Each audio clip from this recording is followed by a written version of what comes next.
शीतल और अंकित एक शादी अटेंड करके अपनी कार से लौट रहे थे। उनकी कार उस समय एक सुनसान रास्ते से गुजर रही थी। रात के लगभग 11:30 बज गए थे। कार में 90s का गाना बज रहा था। शीतल जो गर्भवती थी वो चुपचाप बैठी अंकित को गाने की धुन पर सिर हिलाते देख रही थी। अंकित अपनी धुन में कार चलाता हुआ जा रहा था। तभी शीतल ने अंकित को टोकते हुए कहा, तुम ना आजकल बिल्कुल भी रोमांटिक नहीं रह गए हो। अरे ऐसा क्यों? हम दोनों अकेले हैं, कार में हैं, सुनसान रास्ता है, लेकिन मजाल है कि तुम्हारे मुंह से आई लव यू निकल जाए। शादी के पहले तो आई लव यू इतनी बार बोलते थे कि लगता था कि तुम्हारे मुंह में किसी ने टेप रिकॉर्डर रिवर्स मोड में चला दिया हो। लेकिन अब तो आई लव यू सुने अरसा हो जाता है। शीतल की बात सुनकर अंकित कार में ब्रेक लगाता है और उसकी तरफ देखते हुए चिल्लाकर बोलता है, आई लव यू शीतल। पागल हो गए हो क्या? क्यों, क्या हुआ? इतनी जोर से सुनसान जगह में कौन बोलता है आई लव यू?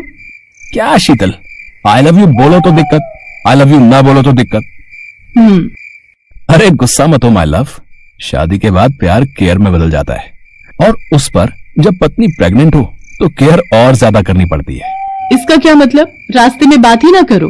अरे रात हो गई ना, और सुनसान जगह है, इसीलिए लगता है जल्दी से यहाँ से निकल जाऊं। ये कहकर अंकित ने फिर से गाड़ी को गियर में डाला और गाड़ी आगे बढ़ा दी। अभी भी मुश्किल से 2-3 किलोमीटर ही गए होंगे कि अचानक से तेज आंधी चलने लगी। साथ ही जोर जोर से बादल गरजने लगे, बिजली भी चमकने लगी। अरे ये अचानक से मौसम कैसे खराब हो गया? तभी जोरों की बारिश भी शुरू हो गई। ये लो, तुम बड़ा रोमांटिक कह रही थी ना, मौसम ही हो गया पूरा रोमांटिक। वो बारिश में धीरे धीरे बढ़े जा रहे थे। तभी कुछ दूर पर उन्हें एक बड़ा सा पेड़ गिरा दिखा और मजबूरन उन्हें गाड़ी रोकनी पड़ी। यार शीतल, ये तो बड़े बुरे फंसे हम लोग यार। वो कुछ देर उसी तरह गाड़ी में बैठे रहे। बारिश अब बंद हो चुकी थी। शीतल, बारिश तो बंद हो गई, अब इस पेड़ को हटाना होगा। मैं तुम्हारी मदद करूं? अरे शीतल, पागल हो क्या? बेबी है तुम्हारे पेट में। अंकित कार से निकलकर बाहर गया और वो पेड़ हटाने लगा, लेकिन अचानक से आकाश में बिजली कड़की और नीचे जमीन पर आ गिरी। अंकित की स्पॉट डेथ हो गई। शीतल ने ये देखा तो वो भागी भागी कार से बाहर आई, लेकिन अंकित का शरीर तो पूरी तरह शांत पड़ गया था। अंकित, ये क्या हो गया? ये क्या हो गया अंकित? सब खत्म हो गया, मेरा सब खत्म हो गया। मैं क्या करूं? अरे मुझे अकेला छोड़ दिया तुमने। अंकित उठो, जल्दी उठो, मुझसे बातें करो, रोमांटिक बातें करो, उठो। अरे ऐसे कैसे जा सकते हो तुम? तुम्हारा बेबी मैं क्या कहूंगी उसको? अरे क्या कहूंगी मैं उसे?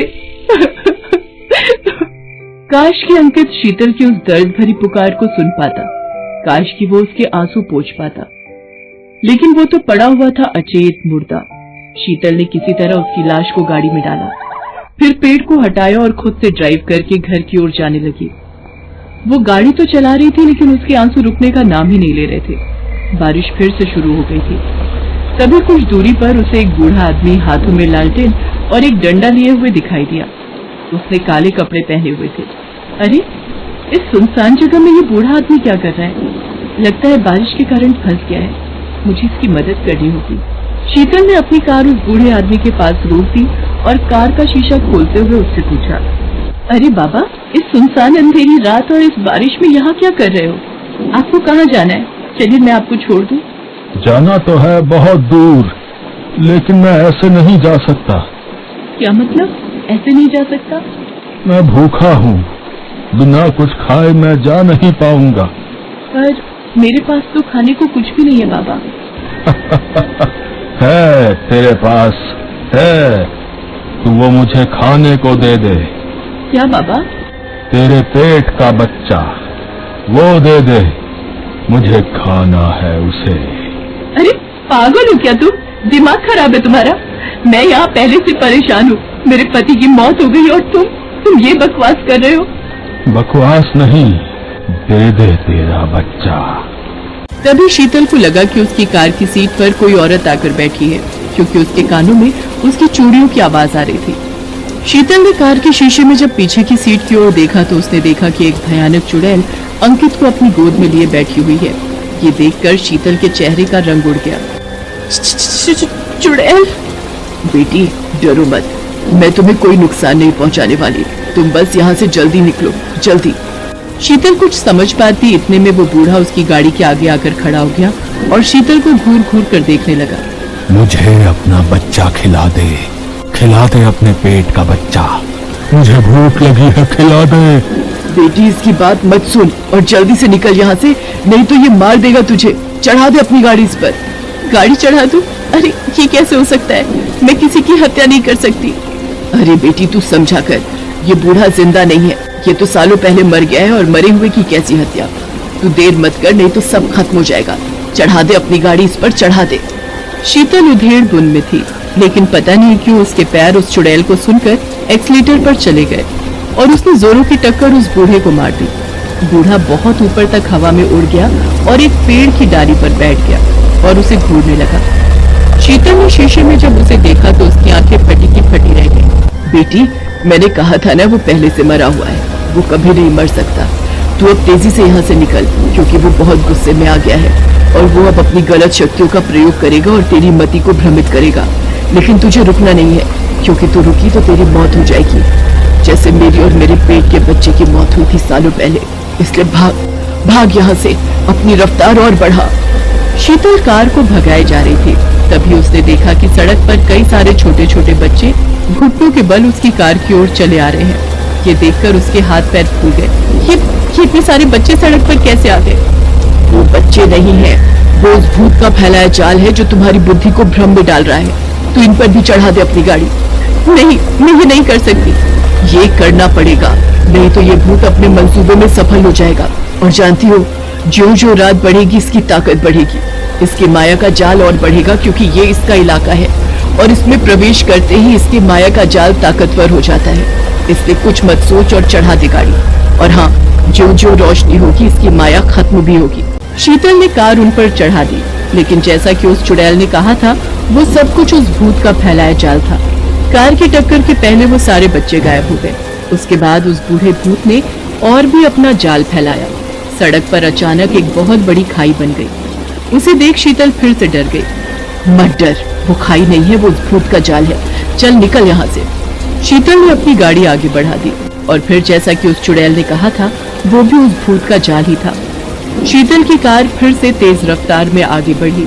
फिर उसने देखा कि आगे रेलवे का फाटक है और वो फाटक बंद है। उसे दूर से रेलगाड़ी भी आती हुई दिखाई दी। वो अपनी कार में ब्रेक लगाने ही वाली थी कि तभी, बेटी वो उसका जाल है, कोई ट्रेन नहीं आ रही है, निकल निकल यहाँ से जल्दी। वो बूढ़ा भूत आ रहा है अपनी तेज गति से तुझे मारने, तेरे बच्चे को मारने। शीतल ने अपनी कार को आगे बढ़ा दिया। आगे जाकर रास्ते में उसे हाथियों का झुंड दिखाई दिया, लेकिन चुड़ैल ने कहा कि वो सब चक्रव्यूह है उस भूत का, उसमें फंसना मत। शीतल ने गाड़ी आगे बढ़ा दी। आगे जाकर उसे रास्ते में एक गर्भवती औरत दिखी जो सड़क किनारे खड़ी उसे गाड़ी रोकने को कह रही थी। बिल्कुल भी मत रुकना, बिल्कुल नहीं, ये जाल है। मैं फंस चुकी हूँ इस जाल में और अपना बच्चा खो चुकी हूँ, लेकिन तुझे नहीं फंसने दूंगी, नहीं फंसने दूंगी तुझे। शीतल गाड़ी को भगाते हुए आगे निकल गई। वो गर्भवती औरत वहाँ से गायब हो चुकी थी। शीतल तेज रफ्तार से गाड़ी चलाते हुए जा रही थी। अब दिन निकल आया था, रोशनी होने लगी थी। मैं कब तक इस तरह भागती रहूंगी? वो भूत कब तक मेरा पीछा करता रहेगा? ये पूछती हुई शीतल ने जैसे ही कार के पीछे देखा तो वो चौंक गई, क्योंकि कार के पीछे तो कोई चुड़ैल थी ही नहीं। उल्टा अंकित उसे घूर घूर कर देख रहा था। ओए, इतना घूर क्यों रही है? बहुत देर सो गया क्या मैं? इतनी देर से तू गाड़ी चला रही है। शीतल अब भी आंखें फाड़े अंकित को देख रही थी। अंकित तुम जिंदा हो? कहीं कहीं ये भी तो उस भूत का कोई जाल नहीं? जिंदा हो मतलब? भूत का जाल? और क्या हो गया तुझे? हैं? ये सब क्या बड़बड़ा रही है? लगता है कुछ ज्यादा ही कार चला ली तूने। शीतल अंकित को अब भी घूर घूर कर देख रही थी और उस चुड़ैल की बातों को याद कर रही थी, जब उसने कहा था कि सवेरा होते ही उस भूत का जाल समाप्त हो जाएगा। इसका मतलब अंकित की मौत भी उस बूढ़े भूत का एक जाल ही थी। हे भगवान, तेरा लाख लाख शुक्रिया, और शुक्रिया उस रखवाली चुड़ैल का जिसने मेरे परिवार को बिखरने से बचा लिया। इस घटना को आज कई साल बीत गए हैं, लेकिन शीतल जब भी उस घटना को याद करती है तो भीतर तक सिहर जाती है।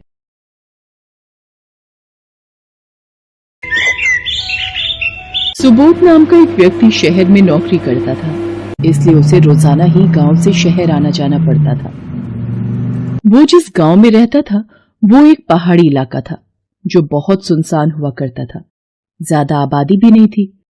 कोई बस या कोई और साधन सीधा गांव तक नहीं आता था, इसलिए सुबोध ने सुविधा के लिए एक मोटरसाइकिल खरीद ली थी। एक दिन सुबोध जब गांव वापस आ रहा था, इस मोटरसाइकिल को भी अभी पंचर होना था। रात भी बहुत हो गई है। पता होता तो मोटरसाइकिल वहीं छोड़ आता और बस से आ जाता। अंधेरा बढ़ रहा था। पहाड़ों के बीच से सुबोध पैदल ही मोटरसाइकिल को घसीटता हुआ रात के समय सुनसान इलाके से घर की ओर चला जा रहा था। तभी सड़क किनारे जंगल में किसी लड़की के रोने की आवाज सुनाई दी। ये इतनी रात में सुनसान जंगल में कौन रो रहा है? ये तो किसी लड़की के रोने की आवाज सुनाई पड़ती है। मुझे जाकर देखना चाहिए। जब सुबोध जंगल के अंदर गया, उसने देखा कि अंधेरे में एक पेड़ के नीचे एक सुंदर सी लड़की अकेली बैठी है और रो रही है। सुनिए, आप इतनी रात में इस भयानक जंगल में कैसे आ गई? और आप रो क्यों रही हैं? कुछ तो बोलिए। जब तक आप बताएंगे नहीं, मैं आपकी परेशानी को कैसे समझूंगा? मुझे कुछ भी याद नहीं है। मैं अपनी याददाश्त भूल गई हूँ। मुझे अपना नाम तक याद नहीं है। मुझे बस इतना याद है, मैं गाड़ी से टकराई और मुझे चोट लग गई। उसके बाद मैं इस जंगल में रास्ता भटक गई। आप रोना बंद कर दीजिए। आप चिंता मत कीजिए, पास में ही मेरा घर है। आप मेरे साथ मेरे घर चल सकती हैं। पर मैं आपके साथ, आपको मेरी वजह से बेकार में परेशानी होगी।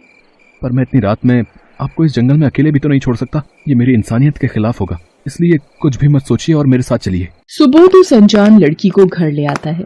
अगले ही दिन पूरे गांव में ये बात फैल जाती है कि सुबोध किसी अनजान लड़की को जंगल से लाया है। लड़की को आए 1-2 दिन बीत चुके थे। सुबोध बेटा, इस तरह से कब तक ये लड़की हमारे घर में रहेगी? गांव के लोग भी बातें बनाने लगे हैं।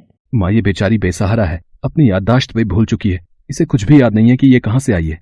गांव वालों का कहना है कि तू इस लड़की से शादी कर ले ताकि इस लड़की को भी सहारा मिल जाए। पर माँ, इस तरह मैं कैसे हाँ कर दूं? मुझे भी एक बार लड़की से बात करनी होगी। तो ठीक है, चलकर बात कर लेते हैं। बेटी, हम जानते हैं तुम किन परिस्थितियों से गुजर रही हो। तुम्हें अपना नाम भी याद नहीं है। चलो, आज से मैं तुम्हारा नाम रूपा रखती हूँ। रूपा बेटी, मैं चाहती हूँ तुम सुबोध से शादी कर लो ताकि तुम्हें भी नाम और घर मिल जाए। ठीक है माँ जी, मुझे इस शादी से कोई इनकार नहीं है, लेकिन शादी से पहले मेरी एक शर्त है। आप लोग कभी भी बिना दरवाजा खटखटाए मेरे कमरे के अंदर मत आना। लो, कर लो बात, बस इतनी सी शर्त।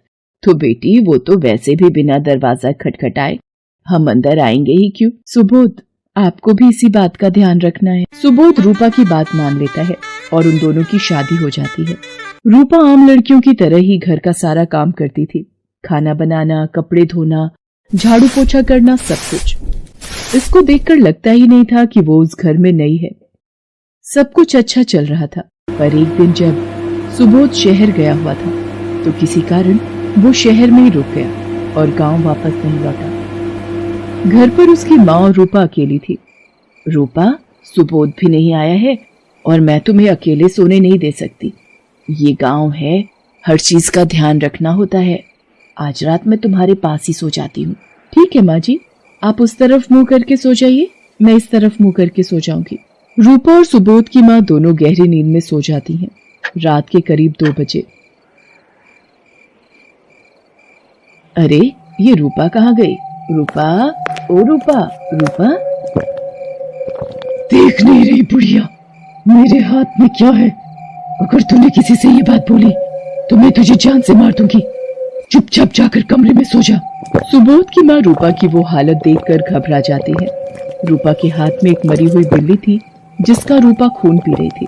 सुबोध की माँ डर से कांप रही थी। वो चुपचाप कमरे में आकर लेट जाती है। अगले दिन जब सुबोध आता है, रूपा बिल्कुल ठीक होती है, पर सुबोध की माँ अभी भी पिछली रात का सब कुछ नहीं भूल पाई थी। क्या हुआ रूपा? माँ की तबीयत ठीक नहीं है क्या?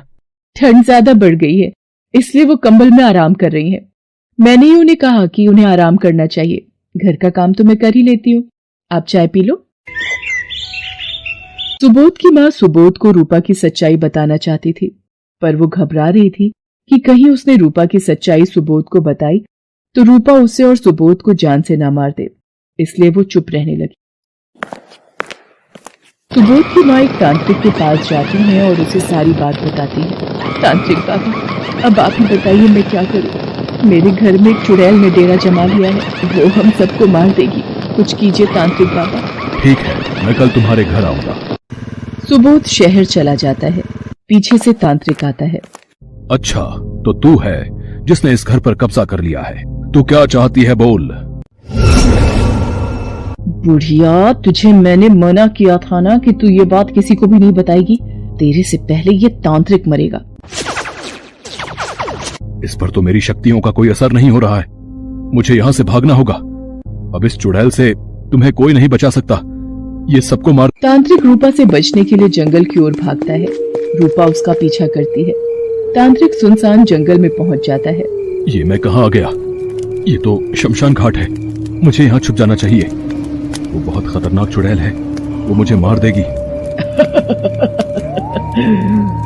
तू मुझे मारने आया था, अब तू नहीं बचेगा। रूपा तांत्रिक को जान से मार देती है और घर आकर सुबोध के सामने ऐसे बर्ताव करती है जैसे कुछ हुआ ही नहीं।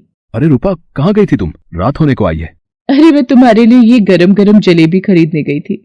सुबोध, मुझे तुम्हें कुछ बताना है। पहले खाना तो खा लो माँ, फिर आराम से बात करते हैं। ये लो जलेबी खाओ। मैं अभी आती हूँ, तुम लोग खाओ। रूपा, तुम्हें पत्नी रूप में पाकर मैं बहुत खुश हूँ। सुबोध की माँ सुबोध को सब कुछ बताना चाहती थी, पर वो इसी बात से डर रही थी कि कहीं तांत्रिक की तरह रूपा उसे भी ना मार दे। आज रूपा को चौंका दूंगा। उसे लग रहा होगा कि मैं शाम को आऊंगा, पर वो ये नहीं जानती कि आज मैं शहर से जल्दी वापस आ गया। लगता है रूपा कमरे में दरवाजा भीड़ कर सो रही है। चुपचाप कमरे में चला जाता हूँ। सुबोध रुक जा, अंदर मत जा। इससे पहले कि सुबोध अपनी माँ की बात को सुन पाता, उसने कमरे का दरवाजा खोल दिया। कमरे में सुबोध ने जो देखा उसको देखकर उसके होश उड़ गए। रूपा के आसपास कुछ मरे हुए पक्षी पड़े थे और वो उनकी गर्दन मरोड़ मरोड़ कर उनका खून पी रही थी और उन्हें चबा चबा कर खा रही थी। रूपा के सारे मुंह पर खून लगा हुआ था। ये देखकर सुबोध की चीख निकल गई। मैंने तुम्हें मना किया था ना कि कभी भी बिना दरवाजा खटखटाए अंदर मत आना। अब तू भी इन सब की तरह मारा जाएगा। मैं तेरा खून पी जाऊंगी। रूपा, होश में आओ, छोड़ो मुझे। सुबोध मेरे बच्चे, मैं यही तो तुझे बताना चाहती थी कि ये रूपा हमारी बहू नहीं, एक चुड़ैल है। ये पवित्र गंगा जल इसके ऊपर छिड़क दे, ये शांत हो जाएगी। सुबोध रूपा के ऊपर गंगा जल छिड़क देता है, जिसकी बूंदें पड़ते ही रूपा बेहोश हो जाती है और अपने रूम में आ जाती है। सुबोध अपनी माँ के साथ मंदिर के पंडित जी के पास जाता है और सारी बात बताता है। मैंने अपनी अदृश्य शक्तियों से सब जान लिया है। रूपा के ऊपर एक बुरी आत्मा का साया है। जब तक वो उसके शरीर में रहेगी तब तक रूपा ठीक नहीं हो सकती। तुम्हें उस आत्मा के शरीर को जलाना होगा, तभी वो रूपा के शरीर से अलग होगी। रूपा वही लड़की है जिसके माता पिता शमशान के पास वाली सड़क पर हादसे में कुछ समय पहले गुजर गए थे। रूपा बेहोश शमशान घाट में एक रात पड़ी रही। वहीं पर इसके ऊपर इस चुड़ैल ने अपना कब्जा कर लिया। तुम जल्दी से उस चुड़ैल के शरीर को अग्नि दो, तभी रूपा ठीक हो पाएगी। इसके लिए तुम्हें इसी समय शमशान में जाना होगा। सुबोध पंडित जी और माँ के साथ शमशान घाट पहुँचता है। अंधेरा बढ़ता जा रहा था। सुबोध घबरा रहा था। वो सामने उस जगह पर तुम्हें अग्नि देनी है, जल्दी करो। रूपा, तुम? पंडित जी, ये तो रूपा की बॉडी है, मैं इसे कैसे? ये चुड़ैल धोखा कर रही है। मैं रूपा के शरीर को घर पर मंत्रों से बांध कर आया हूँ। जल्दी करो सुबोध, इस जगह को जला दो। सुबोध उस जगह पर मिट्टी का तेल छिड़क कर आग लगा देता है। जैसे ही सुबोध उस जगह पर आग लगाता है, घर पर मंत्रों से बंधी रूपा के शरीर से आत्मा तड़प तड़प कर बाहर निकल जाती है। और जैसे ही सुबोध और उसकी माँ पंडित जी के साथ घर पहुँचते हैं, रूपा उन्हें होश में दिखती है। वो सुबोध से लिपट कर रोने लगती है। घबराने की कोई बात नहीं है, रूपा बिल्कुल ठीक है। तुम दोनों सदा खुश रहो। रूपा, घबराओ नहीं बहू, अब तुम बिल्कुल ठीक हो। आप सबने मुझे ठीक कर दिया। अगर आपकी जगह कोई और होता तो कब का मुझे मार देता। रूपा, तुमसे 7 जन्म निभाने का वादा किया है, ऐसे ही थोड़ी हिम्मत हार जाता। तुम मेरी धर्म पत्नी हो,